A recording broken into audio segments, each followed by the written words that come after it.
Well, as it turns out, you can't spell the word without the letters H.O.A. Hi, everybody. I'm Bill Whittle here with Steve Green and Scott Ott. This is your right angle that's coming to us in the middle of a pandemic, and the homeowners association agreements in this country are as close to outright magisterial tyranny as anything we're going to find in the country. I have a small story to report on, and I want to turn that into a larger story, guys. Here's the small story. Somebody in Tennessee sent a notice to their homeowners society saying that they were telecommuting, had been doing some telecommuting work and stuff, and that other people in the property were also telecommuting, and they wanted to know what the homeowners association guidelines were regarding this activity. And this is the response that they got, dated March 30th, 2020. You may recall that date has something to do with a pandemic.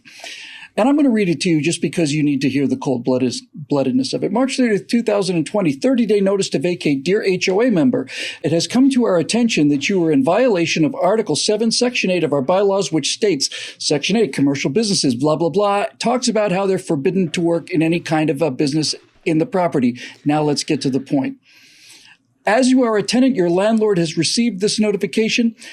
As well, you must vacate the premises by April 30th, 2020. If you're an owner, you or your tenants must vacate the premises by April 30th, 2020.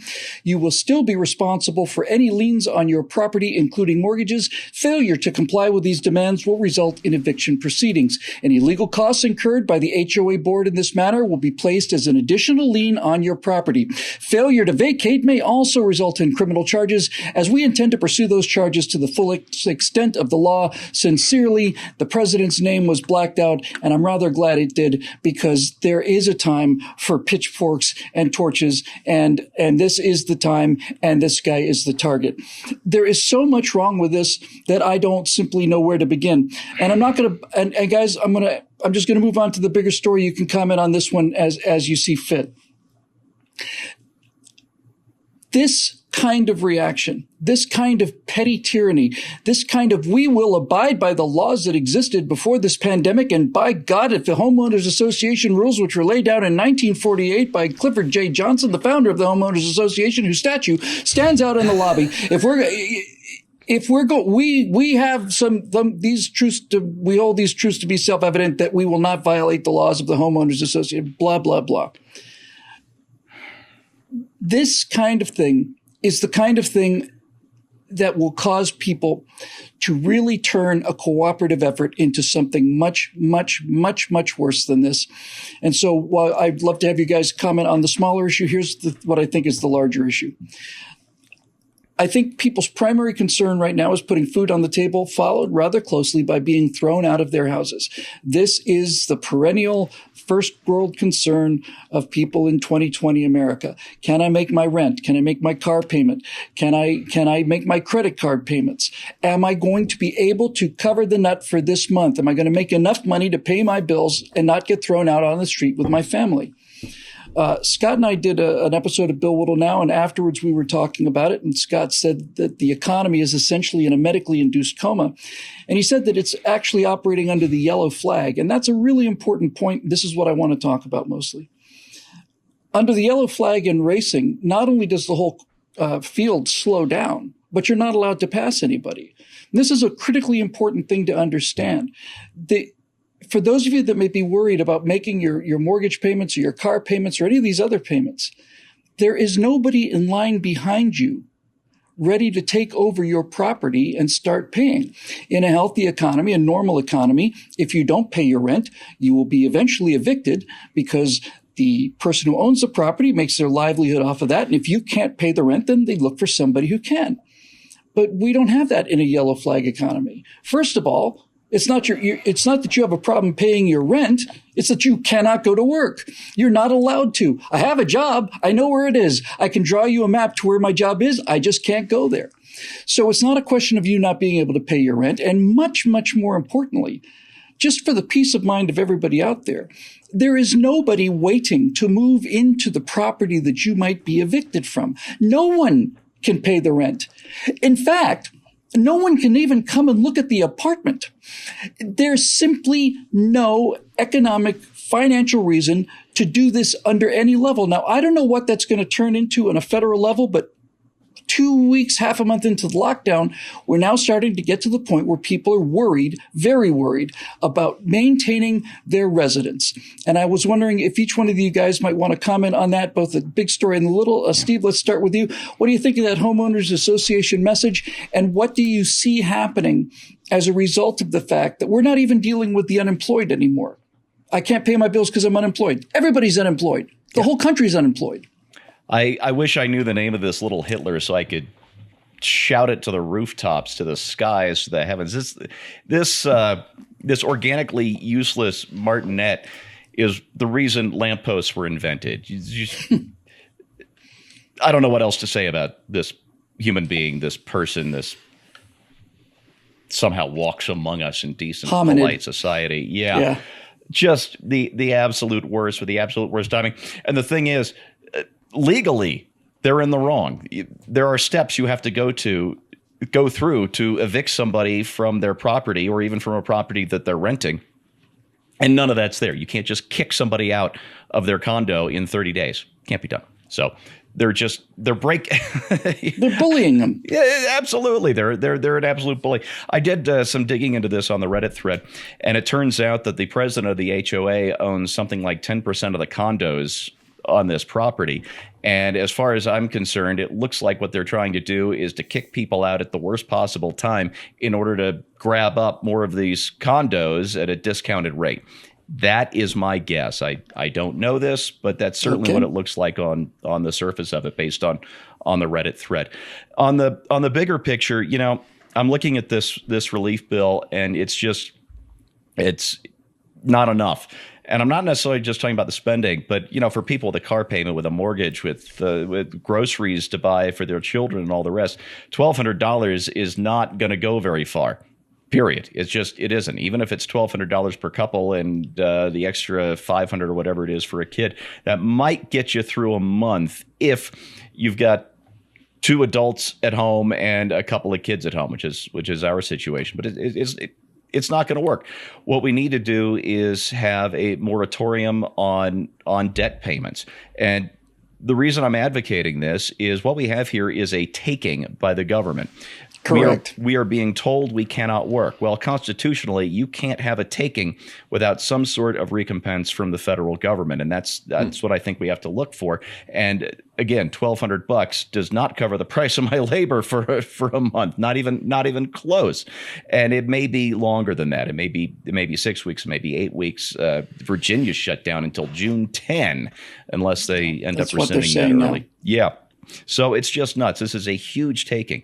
And I think maybe the best way to do this is, number one, keep giving people cash. Yes, we're going to have to pay for it later, but this is a crisis. This is one of the reasons you have a federal government to I don't like it. My libertarian principles go, but it's got to be done.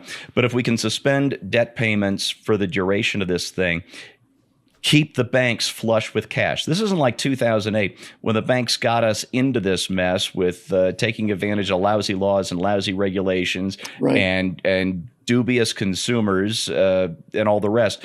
This is a pandemic. The rules are different here. The steps we take are different. So keep the banks flush with cash, suspend debt payments for the duration, and and that will allow us to wade this out with the minimum of panic required in order for a nation to survive a pandemic.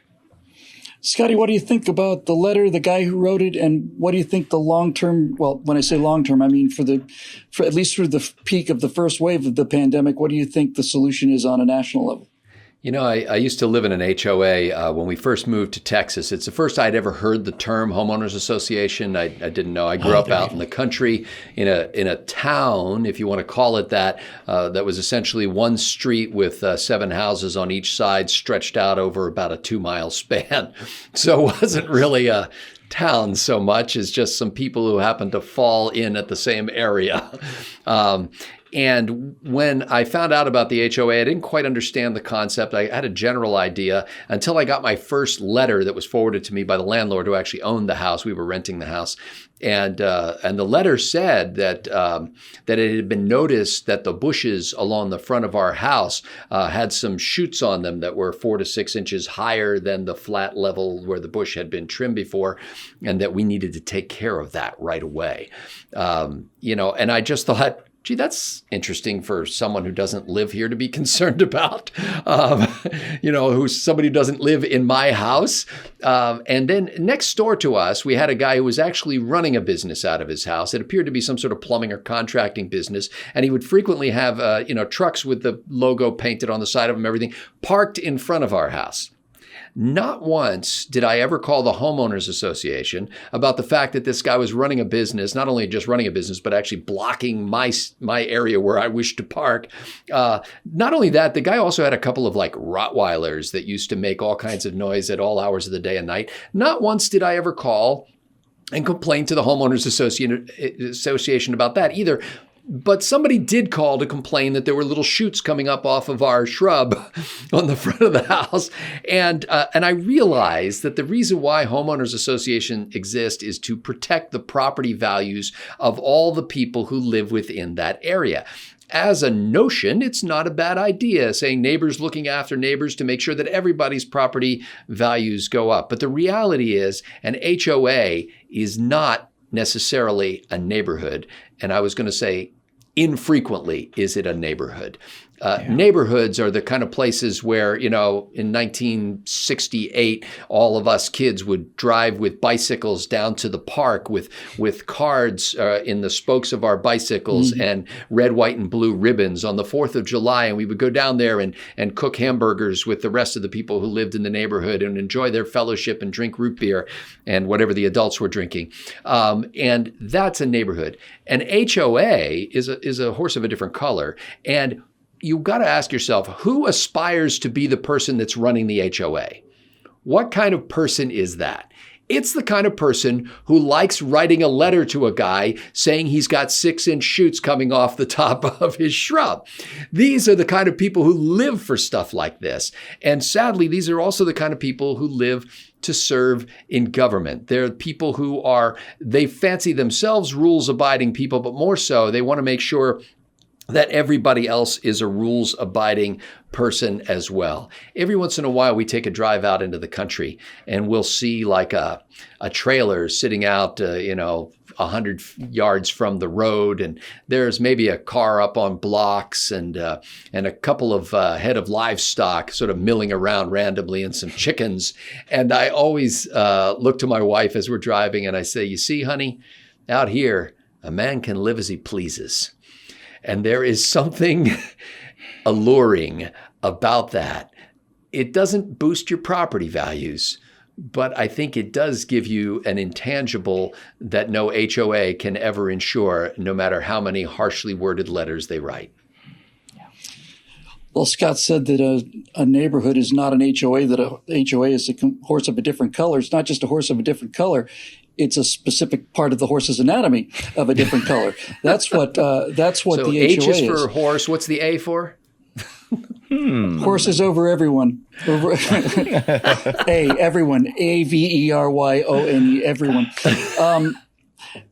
Look, Scott's also right about the kind of person who writes a letter like this. Kind of people that are interested in enforcing the height of the 2-inch rule on your hedge. HOAs are composed of hundreds of thousands of Mrs. Kravitzes from Bewitched, the neighbor who's always looking out the window and trying to see what's going on in that Stevens house. I know there's something up over there. I'm not so much worried about the HOA thing. If this guy actually thinks that by evicting somebody in the middle of a pandemic, he's going to increase his property value by buying it at a low price, I suspect he's about to be in for quite a surprise in terms of the fact that whether or not this is legal, there are things that are higher morality than your willingness to take advantage of a pandemic to basically evict people who are paying the bills. Let's talk about the bigger issue. I fully understand that the economy is not something you can simply put into suspended animation, if for no other reason than there are consumables If you have to pay for food that's grown, then that means that those food prices have to be paid, gas has to be paid, all of this stuff has to be paid. I get all of that. I understand it. But it is in the interest of the people who are holding the deeds, not the renters, not the guy who's renting. It's in the interest of the guy who's running the HOA. It's in the interest of the person who's holding the deed to the commercial property. It is in their financial interest not only to not kick you out, but to make sure that you don't leave, because this is an artificial suspension of the economy. And if somebody were to say, if I was not able to make the payments, go 3 months without revenue or whatever the case on a commercial property, and they were to evict me from that commercial property, then when this goes away, they are going to have to find a new tenant. And it just doesn't make any sense. Now, how we handle this, I don't know. I understand that banks are not in a gigantic hurry to say, payment suspended forever, don't even worry about it. I understand that. But ultimately, we're going to have to deal with this issue as a society. And I am a free market capitalist. I absolutely am. I am unmitigated capitalist. People have said, well, I thought you were conservative. You're in favor of this bailout. It's like, I'm against bailouts that encourage people not to work. This is a bailout for people who are not allowed to go to work by force of law for the greater good. This is not the same thing. I don't think people should have to be worried about their properties, and I don't think they need to be. I don't think they're going to see anything like this on a national scale. I think people need to preserve what was not just a healthy, but a booming economy in place as much as possible, make this a medically induced coma as much as possible. But when you get right down to it, speaking as a free market economist, the fact of the matter is, folks, everyone's going to take a big haircut on this. Everyone is going to take a big haircut on this. And that's the way it goes. And if you own multiple properties and your haircut consists of lowered revenues, that's not the same thing as somebody's haircut consisting of being thrown out on the street because they can't pay the rent because they're not allowed to go to a job that they've had for 10 years. That's just the way it is. The people who are going to have to take the most haircut are going to be the people who can afford it the most, who have the most cushion in terms of their ability to absorb financial pain. And that is going to come down mostly on the shoulders of the people who own the properties rather than the people who are renting them. I hate to be the bearer of bad news, but pandemics like this happen once in a century, and this is one of them, and there it is. The thing that I would urge everybody to do is just simply communicate, because it's been my experience that the character of the American people during this pandemic has been extraordinarily good. People are aggressively cheerful, absolutely cheerful. And I think the way to handle this kind of thing is to simply say, listen, is to talk to the person and just try to work something out. I think every creditor, every landlord in the country has an interest in coming to an arrangement where you work this thing out. And if that means no payments for a month or two or for the duration, then that's the way it goes. There will be cheaters. There will be people who could afford to pay the rent who are going to say, I can't. There will be some of that. There will be some landlords who are going to insist that if they don't get this rent payment, then they're going to go out of business. And that may be true or not. And there will be cheating around the edges. But that's inevitable. That comes with dealing with human beings. I think the most important thing is for people to understand that this kind of move is not only immoral, it's impractical. And for those people who have no sense of the decency or the indecency of evicting somebody in the middle of a pandemic, then perhaps the economic argument will kick in and to the effect of, if you kick him out, there's no one going to be moving in there. And it's not such a good idea. We can do an awful lot better than this homeowners association Nazism. These are the people who were the corner informants in the communist empires. These were the people who told the authorities where Jews may be hiding in the building. These are the kind of people that make up these kind of things as a general rule. And we don't have time or the patience or the resources or the stomach, frankly, to be dealing with things like this letter at a time like this. This message is brought to you by a very small number of paying members at BillWhittle.com who are determined to keep a message of hope and optimism out there. And they have stepped up and insisted that all of the stuff that we produce, including the members-only stuff, is free to everyone. If these messages mean anything to you and you can help us by becoming a citizen producer, just go over to BillWhittle.com and click on the Become a Member link. We'd be very grateful for it. And we're very grateful for our members who've been with us for the duration and for the many new members that we've picked up recently during this crisis. Until next week, we'll be here on Right Angle. We've been here for 10 years or 12 or whatever. We're not giving up. We'll be back next time. See you same bat time, same bat station. See what I did there? See what I did?